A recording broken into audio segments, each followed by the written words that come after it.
Hey everyone, welcome to topic 2 in chapter 19. In this topic, we're going to talk all about inheritance patterns.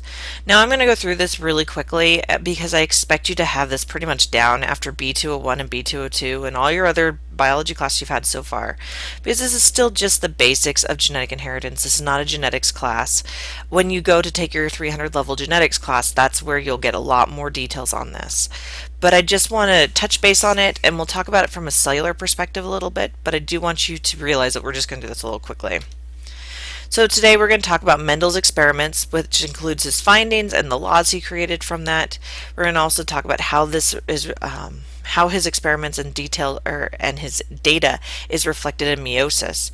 And lastly, we're going to talk about mutations and their impact in cell biology. Whoops. Alright, so we have a bunch of objectives, mostly terms that you need to be able to define, but as I expect most of these are are familiar to you already.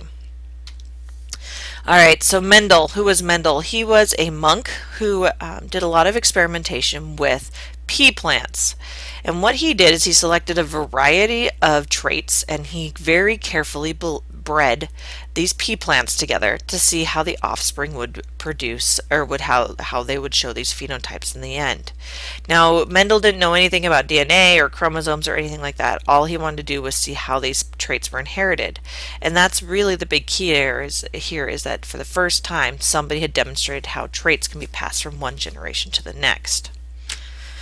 So what's important about Mendel's experiments is that he picked traits that are all controlled by a single gene and that they are all on their own chromosome, which meant that he could easily watch the passing of one trait to the next generation without the interference of those other traits he was looking at.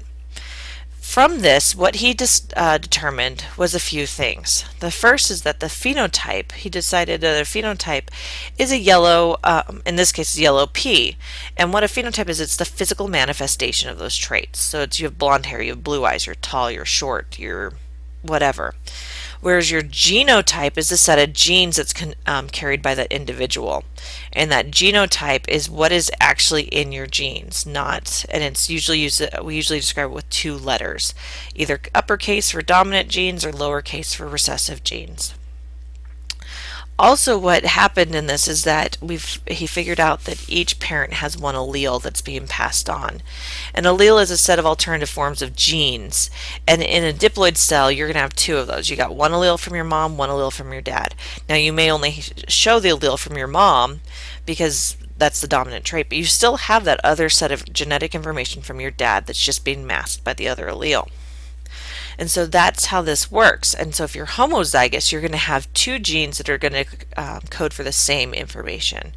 Whereas heterozygous, you'll have one gene that codes for one thing and one gene that codes for another thing. So maybe you have one gene that codes for blonde hair and one gene that codes for brown hair. Now, hair color is not as simple as I pretend it to be. It's just a good example. So Mendel, using this information and all of his experiments, came up with two laws. The first is a law of segregation. In this one, what he's saying is that the maternal and the paternal alleles are going to separate from one another. So, in the gametes that went to form your dad's gametes, first of all, would separate out grandma and grandpa's genes, and in mom's gametes, it would separate out mom's grandma and grandpa genes.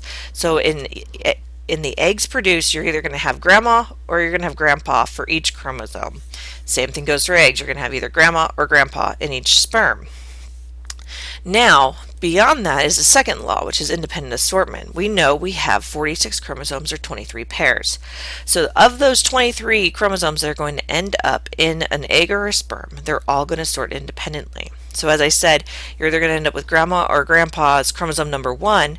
That will not have any influence on chromosome number 2. Chromosome number 2 is still going to be randomly either grandma or grandpa, and it doesn't matter what chromosome number 1 was. You could end up with a gamete that is all grandpa's genetic information. You could end up with a gamete that is all grandma's genetic information, or you could have a complete mixture or somewhere in the middle. This is how sometimes children look a lot like one member of the family, as it just depends on how this independent assortment works. So let's look at how this works in meiosis. And hopefully this is pretty familiar since we just talked about this in topic 1. So here we have a plant. or a cell, and we have 4 chromosomes. We have 2 R's and 2 Y's. And in the R's, you have the purple dot or the purple star, and in the Y's, we have either green or yellow. Now, what's going to happen is in meiosis 1, they're going to stay together, so they're going to separate out into their own. But as you can see here in meiosis 2, when the sister chromatids separate out, we end up with 1 chromosome of each. Now what you can see here is how the 2 laws have worked. So independent, or rather the law of segregation tells us that we were only going to end up with 1 yellow, 1 green, or 1 purple, or 1 star. So we end up here, every single one of these new gametes has either a purple dot or a purple star, and either have a yellow chromosome or a green chromosome. That's the law of independent assortment, of segregation. The law of independent assortment is going to say that it doesn't matter if the first chromosome is a purple dot, the second one is going to be either yellow or green, and it's going to be random. And that's exactly what you see here. The gametes are, you have a purple dot with a green chromosome or a purple dot with a yellow chromosome, and the same goes for the purple stars. And this is all random. And just think about the genetic variation when you go from 2 chromosomes in this picture to 23. And so that's how Mendel's laws are reflected in meiosis. And this is what I really want you to take away from this topic in this chapter, is right here, is how do Mendel's laws of inheritance and how do we inherit genes work with meiosis, and how does this all come into play? One last note I want to touch on before we move into topic 3 is the mutations. We've talked about mutations before in Unit 2, so feel free to go back and review those if you want. But these mutations and inheritance can create several different outcomes. We have the wild type, which is our normal functioning protein. And then we have 3 types of loss of function mutations. This is where we have a point mutation, which is the insertion of a nucleotide or something like that, or changes the base so that we have a different amino acid. We have a truncation, where the stop codon is there earlier. And we have deletion, where it doesn't work at all. We also have a gain of function. Now it's really important that you remember that gain of function mutations are not always positive, because you gain something is not always a good thing. It could mean that this is an overactive cell, or overactive proteins can do a lot more damage in the cell. So it's really important you understand that. And then we have conditional mutations, where they only work at certain temperatures, and that can also be problematic for individuals. So just be aware that there are mutations and how these work in the cell. So this is the end of our really quick topic here on genetics. As I said, I expect you to have a lot of Mendel history, a lot of genetics, and we're not going to go into Punnett squares or any of that in this class, but I want you to have an understanding of how meiosis works with Mendel's laws. And then I'll see you in topic 3 when we talk about how we use this all in the laboratory.